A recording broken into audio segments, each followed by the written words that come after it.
Hi, everyone. My name is Licia Henneberg, and I'm a freshman at the University of Kentucky. My co-presenters are Xiao-Yin Chen and Dr. Ellen Usher, and today I'll be discussing my proposed study on Central Appalachian high schoolers' sense of belonging in high-achieving environments. So let's start with the question. What is Appalachia? What do you think of when you think of Appalachia? Maybe you think of mountains, maybe you think of coal, but a pervasive image of Appalachia is that of the hillbilly, the backwards, lazy, and unintelligent individual. Stereotypes like these may have a detrimental effect on Appalachian students, and the purpose of this study is to examine those effects in high-achieving environments. My co-presenter and I have a unique relationship to these kinds of stereotypes. We're both Appalachians who have attended the kind of high-achieving programs that we'll be discussing today. Our experiences in this region give us a unique perspective on the challenges that other Appalachian students face, as well as the detrimental impacts of allowing these challenges and Appalachian students themselves to fall between the cracks can have. So moving past the stereotypes, what is Appalachia really? Well, in this study, we'll be focusing on Central Appalachia, a primarily rural subregion that includes large parts of eastern Kentucky, southern West Virginia, western Virginia, and northern Tennessee. Notably, Central Appalachia has pretty high rates of poverty. About 23.8% of Appalachians live in poverty compared to 14.1% nationally. This, in conjunction with the geographic isolation of Appalachia, can lead to a variety of challenges that have been notably understudied in Appalachian schools. For instance, Appalachians may have less access to academic enrichment opportunities like AP classes or advanced curricular tracks. They're also more likely to drop out of high school. Those who do attend college may feel that they're unfit in a college environment. These feelings of cultural mismatch can lead to low senses of belonging in college and higher dropout rates. College preparatory programs are programs at which high schoolers can take college classes while they're still in high school, so essentially a dual credit opportunity. CPPs may be residential or not, they may be full-time or they may supplement a high school education. But regardless of the type, college preparatory programs have been shown to close socioeconomic achievement gaps, as well as improve college attendance rates for other underrepresented groups. So while they haven't been particularly studied for Appalachian students, college preparatory programs have real potential to bridge that gap between those high school careers and then graduation and college attendance. Although these may seem like a really great opportunity for Appalachian students to achieve highly in high school and beyond, there are a number of challenges that Appalachian students may face in these CPPs as well. Those negative stereotypes, especially the ones about intelligence, may become particularly salient in this kind of high achieving environment. When stereotypes like these do become salient, it can lead to lower sense of belonging and higher imposter feelings in a CPP.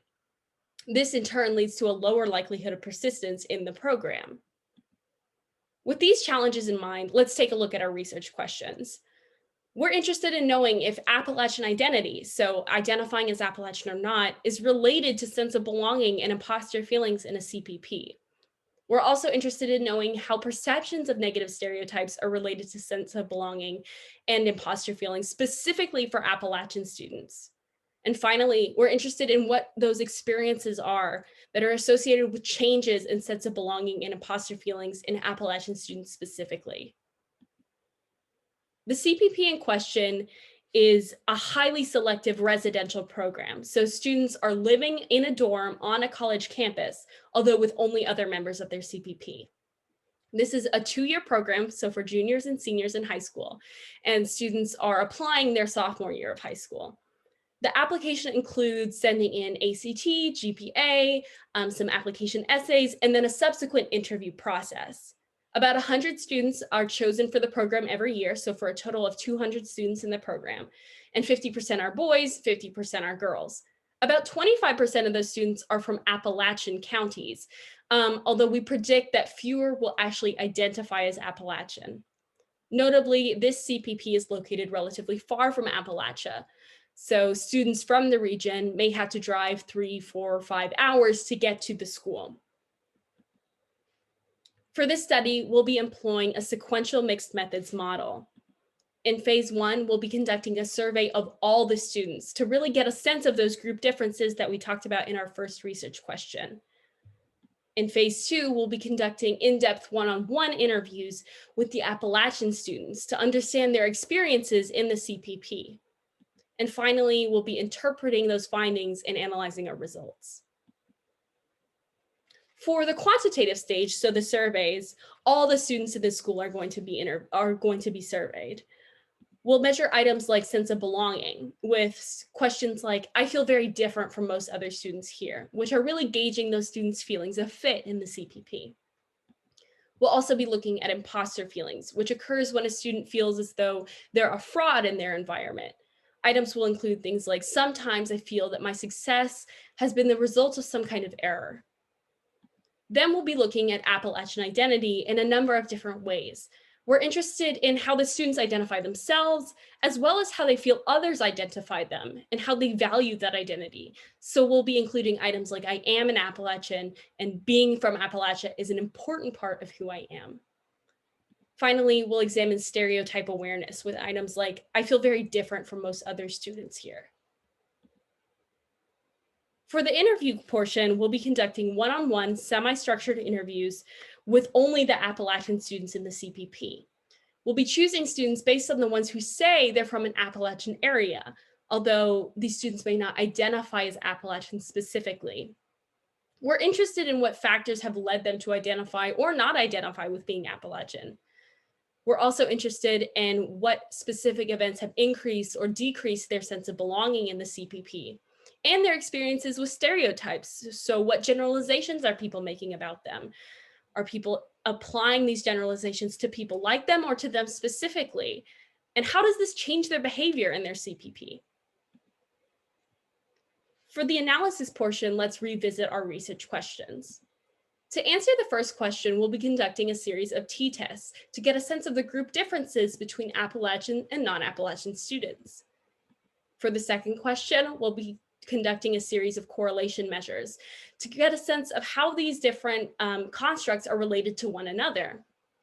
And finally, to analyze our interviews, we'll be applying grounded theory for our coding. This essentially entails determining the persistent themes that arise in the interviews after they're already conducted.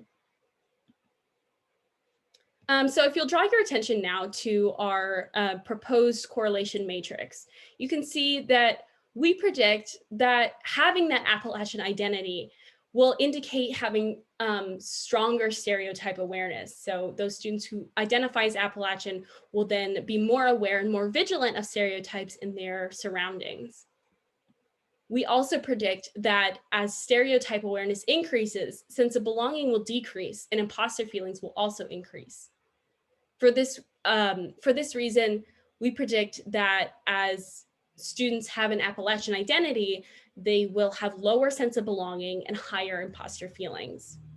Finally, we predict that as sense of belonging increases, imposter feelings will decrease and vice versa. We also predict that our interviews will both support and explain these results. Moreover, we're interested in more distal variables like performance and achievement motivation, although for the purposes of this study, we'll be focusing on those more proximal outcomes. We're hoping to obtain parental consent for this study over the summer as the students begin to move into the school and be oriented there, since many of them are under the age of 18. Then once they're settled in and have a sense of their environment, we'll begin those surveys with all the students. A few weeks after that, we'll start our interviews with the Appalachian students, and finally, we'll begin our analyses. Rural Appalachian students are underrepresented and understudied in high-achieving environments. We hope that in examining Appalachian students' experiences in high-achieving environments, we can help both researchers and educators promote the equitable success of Appalachian students. I want to thank first the P20 Motivation and Learning Lab for their support and their guidance as I developed this proposal. Especially, I want to thank my co-presenters and mentors, Xiao-Yin Chen and Dr. Ellen Usher. And finally, I want to thank you all for your attention, and I'll be happy to take your questions during the Q&A.